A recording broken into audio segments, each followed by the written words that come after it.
Hello everyone, welcome back to my channel Asimam studies. আমার অসীমাম স্টাডিজের আজকের এই অনুষ্ঠানে সবাইকে স্বাগত।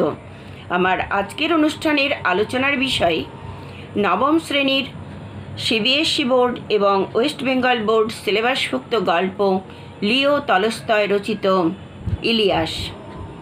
এই লিও তলস্তয়ের জন্ম 1828 খ্রিস্টাব্দের 26শে আগস্ট রাশিয়ার ইয়াসিনা পলিয়ানায়। পিতা নিকোলাই ইলিচ, মা নিকোলাভনা তলস্তয়। শৈশবেই এই ইলিয়াস পিতামাতাকে হারান এবং সেই একাকিত্ব থেকেই তার মনের মধ্যে আসে অদম্য ইচ্ছাশক্তি ও সৃজন শক্তি। মাত্র 12 বছর বয়সে তাঁর লেখা আমার প্রিয় কাকিমাকে প্রকাশিত হয়। এই ইলিয়াস গল্পটি লিও তলস্তয়ের 23 টেলস নামক গল্প থেকে গৃহীত বা গল্প সংগ্রহ থেকে গৃহীত। এই ইলিয়াস গল্পের মূল বিষয়বস্তু হল ইলিয়াস একজন বাসকী অর্থাৎ উফা প্রদেশে ইলিয়াস নামে এক বাসকী বাস করত। তার পিতামাতা থাকাকালীন তার বিয়ে হয়।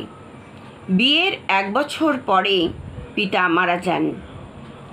তখন কিন্তু তাদের অবস্থা যে খুব একটা ভালো ছিল তা কিন্তু নয়। তখন ছিল তাদের 7টা ঘটকি, 2টি গরু আর 20টা ভেড়া। পিতা মারা যাওয়ার পর ইলিয়াস কিন্তু সমস্যার পড়ে বলে তাদের দুজনের প্রচেষ্টায়, যৌথ প্রচেষ্টায় অর্থাৎ তার স্ত্রী শ্যামসেমাগী এবং তার প্রচেষ্টায় তাদের সম্পত্তি দিন দিন বাড়তে থাকে। তারা দুজনেই পরিশ্রম করতে থাকে।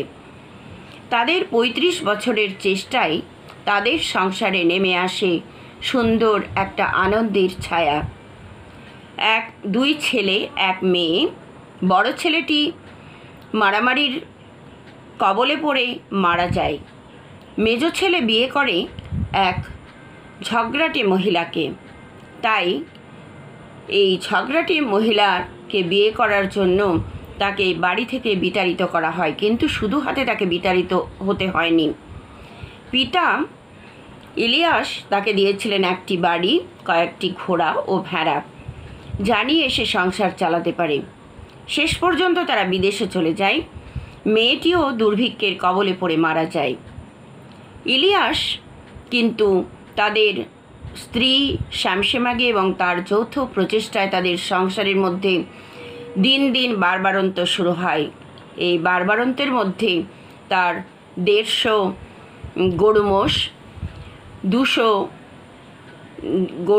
গরু এবং 1200 ভেড়া, এরকম তার সংসারে বারবারন্ত শুরু হয়। কিন্তু বারবারন্ত শুরু হওয়ার পরে চারিদিক থেকে লোকজন আসতে থাকে। সেখানে লোকজন যখন আসে তখন সেখানে খুব কম লোকজন এলে ভেড়া মাংস খাওয়ানো হয়, কিন্তু যদি বেশি লোক আসে তাহলে ঘটকির মাংস খাওয়ানো হয় তাদের এবং তাদেরকে সুন্দর সুন্দর উপঢৌকন বা উপহার দেওয়া হয়, কারণ তারা যাতে দুর্নাম না করে। আর এরকমভাবে অতিরিক্ত লোকজন আসার ফলে, অর্থাৎ আত্মীয় স্বজন দূর দূরান্ত থেকে আসার ফলে এবং তাদের খাওয়া দাওয়ার খরচ চালান এই ইলিয়াস, তার ফলে তিনি আস্তে আস্তে ধনী থেকে গরিব হতে থাকেন। শেষ পর্যন্ত ছেলেকে কয়েকটি ঘোড়া এবং ভেড়া দেওয়ার পরে তাদের অবস্থায় টান ধরে। কিন্তু সে সময় তাদের বাড়িতে নানা রকমের বারবারন্ত ছিল। বাইরের লোকে কাজ করত, বাইরের মহিলারা কুমিশ, মাখন ইত্যাদি তৈরি করত। ছেলেরা যখন ইলিয়াস গরিব ছিল তখন কিন্তু তারা মাঠে ঘাটে কাজ করত বা গরু মোষ দেখাশোনা করত, কিন্তু যখন তার অবস্থা অনেক বেশি হয়ে গেল তখন তারা বাবুয়ানি শুরু করার জন্য তারা দেখাশোনা করতে করলো না, তাই তাদের লোকজন রেখে দেখাশোনা করতে হতো। সে সময় ছেলেকে গরু মোষ ভেড়া দেওয়ার ফলে এবং একটি বাড়িও দিয়েছিলেন ইলিয়াস, তার ফলে তার অবস্থায় আস্তে আস্তে টান ধরে। অবস্থায় টান ধরার পরেও কিন্তু তাদের মধ্যে যে কাজের খামতি ছিল তা নয়, তাদের ৩৫ বছরের চেষ্টায় তাদের কিন্তু ধন সম্পত্তির বোলবোলাও বা বাড়বাড়ন্ত শুরু হয়েছিল। এমনি করতে করতে ছেলেকে সম্পত্তি দেওয়ার ফলে, অর্থাৎ গরু, মোষ এবং বাড়ি দেওয়ার পরে আস্তে আস্তে তাদের সম্পত্তি কমতে থাকে। কমতে কমতে শেষ পর্যন্ত গরু, ঘোড়া সমস্ত বিক্রি করে দিয়ে তারা আবার ভিখারি হয়ে যান। এই ভিখারি অবস্থায় তাদের দুজন, শুধুমাত্র তাদেরকে দেখার কেউ ছিল না। বড় ছেলে তো মারা গেছে, মেয়েটিও দুর্ভিক্ষের কবলে পড়ে মারা গেছে, আর মেজ ছেলে বাইরে থাকে। এমতো অবস্থায় তারা দুজনেই সংসারে নিজের মতো থাকতে শুরু করে। ততক্ষণে তাদের আর কিছু নেই। এমন সময় ইলিয়াস এর কাছে আসে মোহাম্মদ শাহ নামে একজন সহৃদয় ব্যক্তি।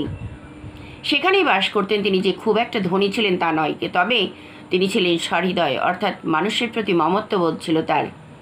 তাদের এই অবস্থা দেখে ইলিয়াসকে গিয়ে বলেন মোহাম্মদ শাহ যে তারা যেন তার বাড়িতে থাকতে পারেন, অর্থাৎ মোহাম্মদ শাহর বাড়িতে থাকতে পারেন। তার বিনিময়ে তারা তরমুজের বাগানে কাজ করবে। তার স্ত্রী শামসেমাকে নিশ্চয় কুমিশ, মাখন ইত্যাদি তৈরি করতে পারবে বা গরু দুইতে পারবে।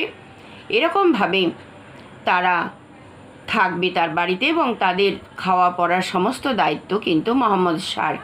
যদি তাদের আরও কিছু লাগে তাহলে তাদেরকে দেওয়া হবে। ইলিয়াস এবং তার স্ত্রী শামসেমাকে কিন্তু রাজি হয়ে যায়। রাজি হয়ে যাওয়ার পরে তারা তাদের বাড়িতে থাকতে শুরু করে। তাদের বাড়িতে থাকতে থাকতে তারা নিজেদের মতো কাজ করে। তারা একসঙ্গে ঘুমোয়, একসঙ্গে কাজ করে, আবার একসঙ্গে ঘুম থেকে ওঠে, ঈশ্বরের কাছে প্রার্থনা করে। এভাবে সুন্দরভাবে দিন কাটাতে শুরু করে। এই সুন্দরভাবে দিন কাটাতে শুরু করার সময় মোহাম্মদ শাহর বাড়িতে আসে দূর দেশ থেকে তাদের আত্মীয়রা। তাদের আত্মীয়রা যখন আসে তখন মোহাম্মদ শাহ ইলিয়াসকে বলে তাদের জন্য খাবার নিয়ে যেতে, অর্থাৎ ভেড়া মেরে তাদের মাংস খাওয়াতে। ভেড়ার ছাল ছাড়িয়ে তা সেদ্ধ করে তাদের কাছে পাঠানো হয় এবং তারপরে কুমিশ পাঠানো হয়। কুমিশ পাঠানোর পরে সেখান দিয়ে যখন ইলিয়াস চলে যাচ্ছিলেন, ঠিক সেই সময় মোহাম্মদ শাহ তার আত্মীয়দের বললেন, এই যে মানুষটি চলে যাচ্ছেন, একে চেনেন? এনার নাম ইলিয়াস। তারা বলল, একদিন তারা ইলিয়াস ও তার স্ত্রী ছিলেন অনেক ধনী, আজ তারা সব কিছু হারিয়ে গরিব হয়ে গেছে এবং আমার বাড়িতে তারা কাজ করে, কিন্তু তারা খুব ভালো আছে। তখন তারা বলল, ইলিয়াস নামটি না শোনার কি আছে, তবে একবার ডাকুন তো, তার সঙ্গে কথা বলি। ডাকা হলো ইলিয়াসকে। ইলিয়াসকে তাদের আত্মীয়রা জিজ্ঞেস করলেন যে তারা তো অনেক ধনী ছিল, তাদের বাড়িতে প্রচুর সম্পত্তি ছিল, গরু, ঘোড়া, মোষ ইত্যাদি ছিল। এখন তারা সব হারিয়ে নিঃস্ব হয়ে এই মোহাম্মদ শাহর বাড়িতে আশ্রয় নিয়েছে। তবে তারা কি তখন ভালো ছিল, নাকি সেই সময়ের কথা মনে করে তাদের দুঃখ হয় এবং তারা ভালো নেই? তখন ইলিয়াস হেসে বললেন, এই প্রশ্নের উত্তর আমি নয়, আমার স্ত্রী ভালো দিতে পারবেন। তখন তারা বললেন তার স্ত্রীকে ডাকতে। ডাকা হলো শামসেমাগিকে। তিনি পর্দার আড়াল থেকে চুপ করে একপাশে গিয়ে বসলেন।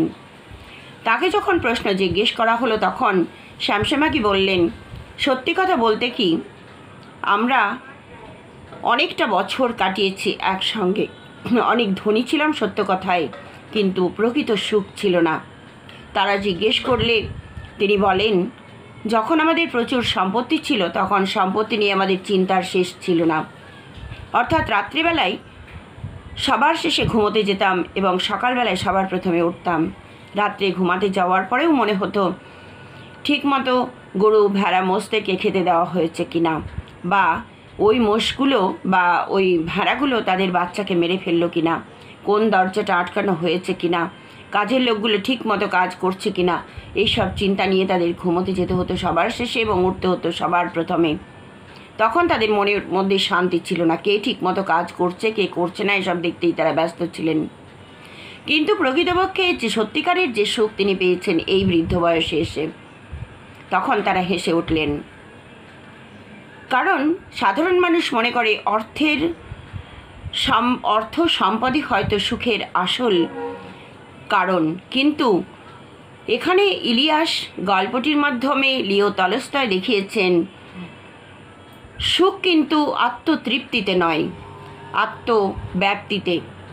সুতরাং এই সুখ তারা পেয়েছেন সমস্ত কিছু হারিয়ে। যখন মোহাম্মদ শাহর বাড়িতে আশ্রয় নিয়েছেন তখন তারা দুজনে একসঙ্গে ঘুমোতে যান, একসঙ্গে আলাপ আলোচনা করেন, একসঙ্গে কাজ করেন, একসঙ্গে ঘুম থেকে ওঠেন, একসঙ্গে ঈশ্বরের কাছে প্রার্থনা করেন এবং নানা রকম আলোচনা করার সময় সুযোগ সবই আছে।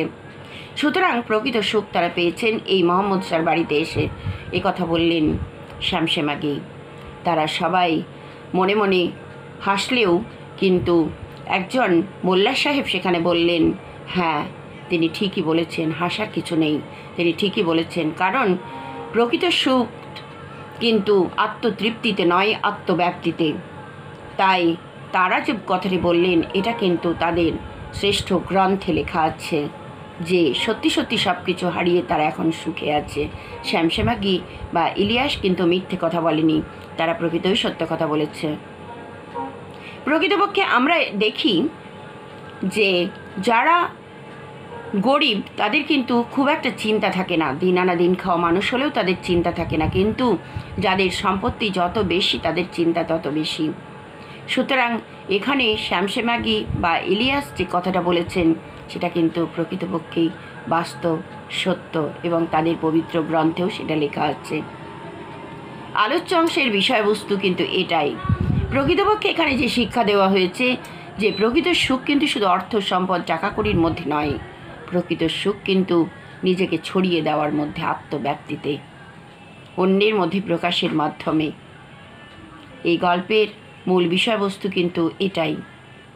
ভিডিওটি কেমন লাগলো জানিও, যদি ভালো লাগে তবে একটা লাইক শেয়ার ও সাবস্ক্রাইব করে দিও তোমার অন্য বন্ধুদের দেখার জন্য।